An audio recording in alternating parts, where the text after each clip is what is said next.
Alright, let's look at work example 6. Okay, now let's analyze the question together.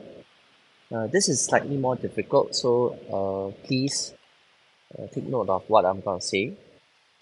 So if you look at this, this is a displacement distance graph of a transverse wave moving to the right.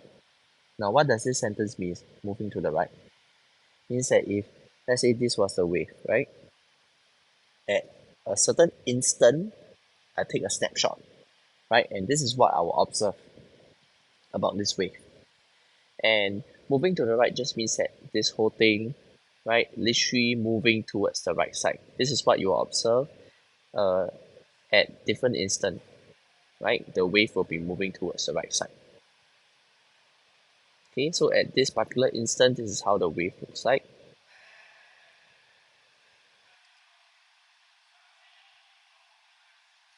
Okay, so for the first part, we need to find its frequency and period.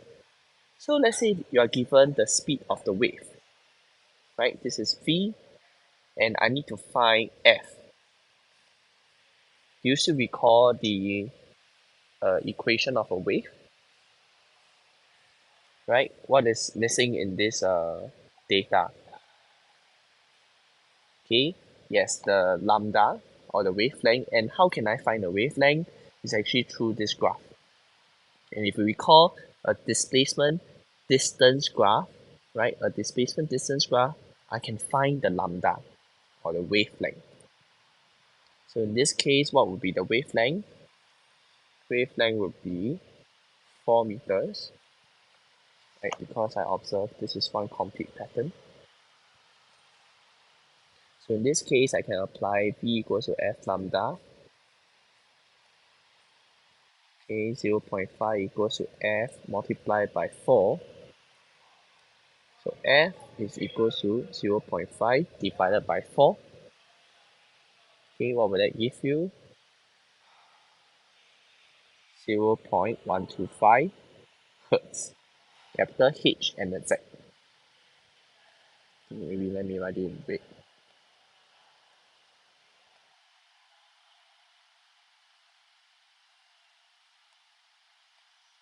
Okay, so once we have the frequency, how do we find the period? Right, period is just T equals to 1 over F. So 1 over 0.125, that will give me 8 seconds. Okay, so we have the first part. Now for the second part, draw its displacement distance graph again for 6 seconds later. Right, now I'm gonna draw out the axis first. So I know that this is my displacement distance graph. Right, for this snapshot, I'm gonna observe, right, what happens is that this wave will move to the right. So how much will it move by the time it reaches 6 seconds? Okay, this is something that we need to figure out. So again, if this is gonna move, right, it's gonna move at a certain speed, which in this case is 0.5 meter per second. So how much would this wave move after 6 seconds? How can we find?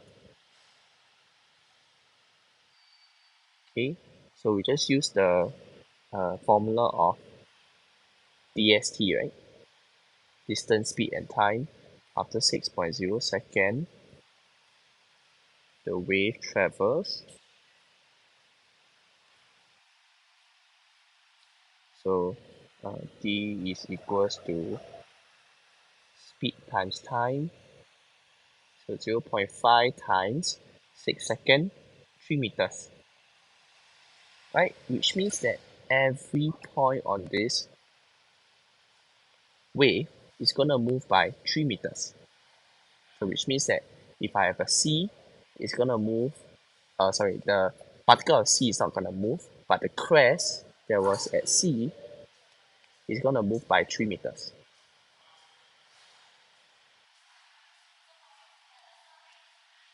Okay, so if you were to, oh, by the way, are you able to figure out what is this what are these axes over here? What should be on the axis? The labels on the axis. Recall that, in a wave, in a complete wave, we can always split into four equal parts, right? We can always split into four equal parts. So in this case, at the halfway mark, this will be 2 meters, and that brings us 1, 2, 3, and 4. 1 and 3 at the crest and the trough. Right? So therefore, let's say for this point, for this initial point, it's gonna be at 3 because it will travel 3 meters. This is what you will observe.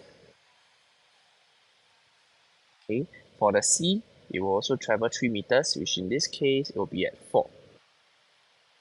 Right? It will travel. So you just have to maybe get another point. So let's say this point 2, this point where the distance is 2 meters, right? This resting point, it will also have traveled 3 meters, which in this case, it will reach the 5 meter mark. So over here.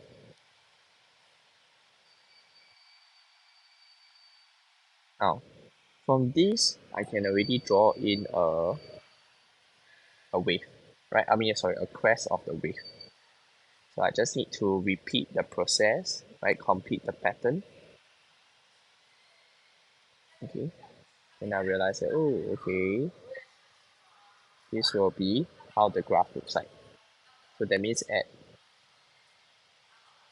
the 0 mark, we will be at A. 1 meter, that will be at the resting position. Okay. Sorry, I draw it a bit. Now, take note that if the question gives you until 8 meters, you must draw the full 8 meters. Okay. In this case, I observe that there are two complete waves, and this is the cosine curve, cosine graph, recall from your math, right? I should see total of 4 cosine curve. So 1. Okay. Now, a good habit is always, okay, before you start drawing the curve, draw out, okay, all these guiding lines, because you know that these are your amplitudes, which means your wave cannot reach below or above those points. Right? So this is how the wave should look like.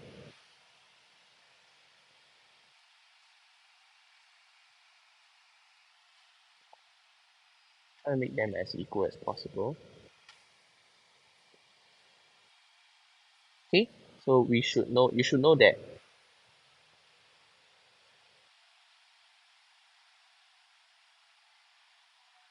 this is 4 meters. In the middle, this should be 2. In the middle, this needs to be 6.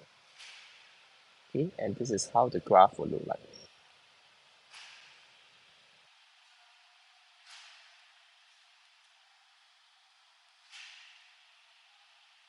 Let me shift this away so that it's not so confusing.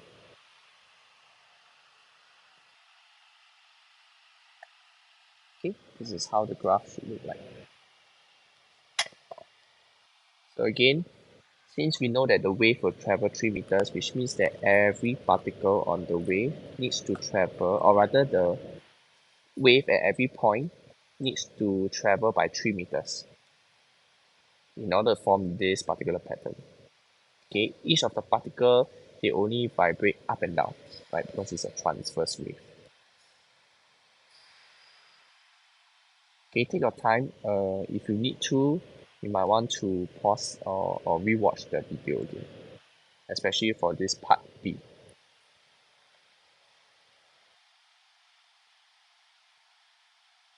Okay, part C, maybe I'll use another separate page. Let me see, can I duplicate?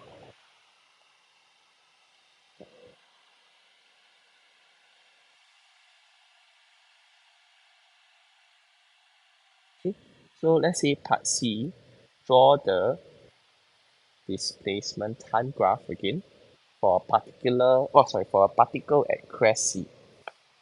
So if I were to notice just this particle, and again let me draw in the axis of the graph first.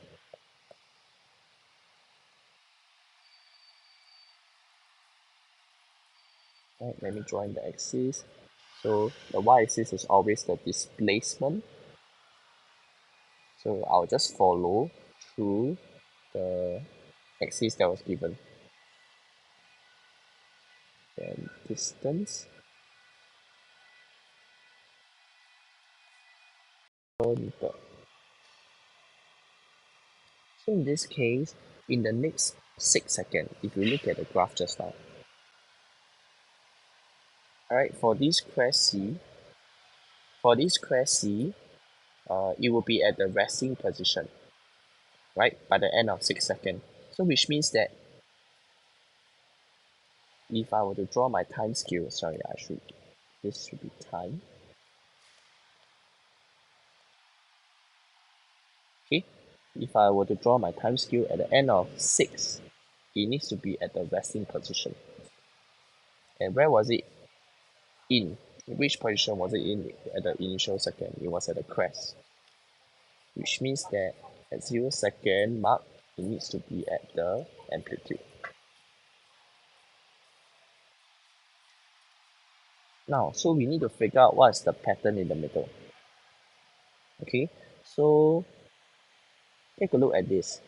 6 second, right? You need to refer this to the period. Period just now we gotten was 8 seconds. Now ask yourself, right? In 6 seconds, how many times has it gone through?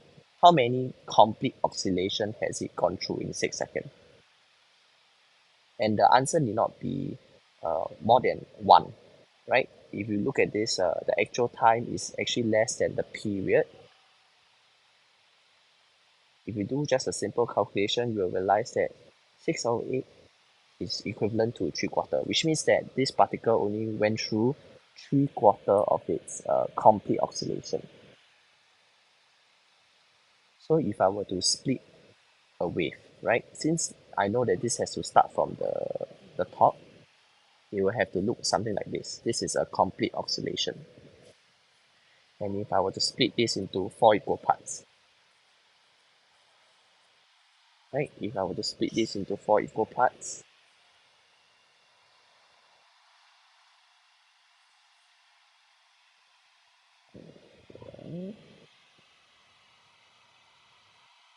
okay,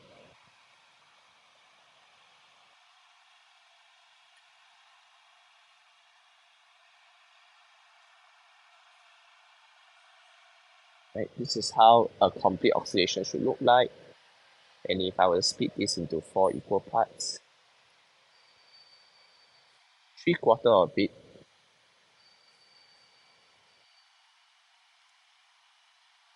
okay, this is the first part, second part, third part, and fourth.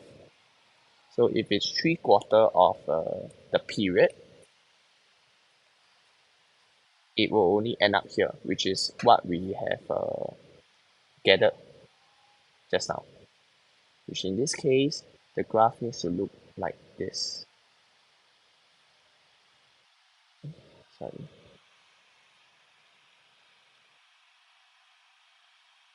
Okay, it needs to end at the resting position and start from the crest. So what would be the timing in the middle? So if this is 3/4, 1/4 of this, right? 3 unit is 6 seconds, so 1 unit will be 2 seconds, right? Then in the middle here, there will be 3.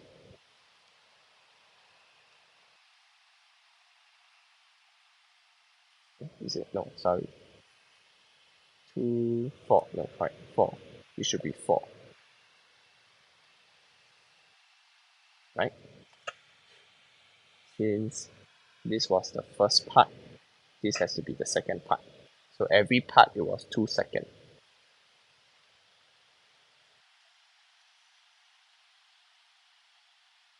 Okay, so feel free to pause the video. This is how the graph should look like.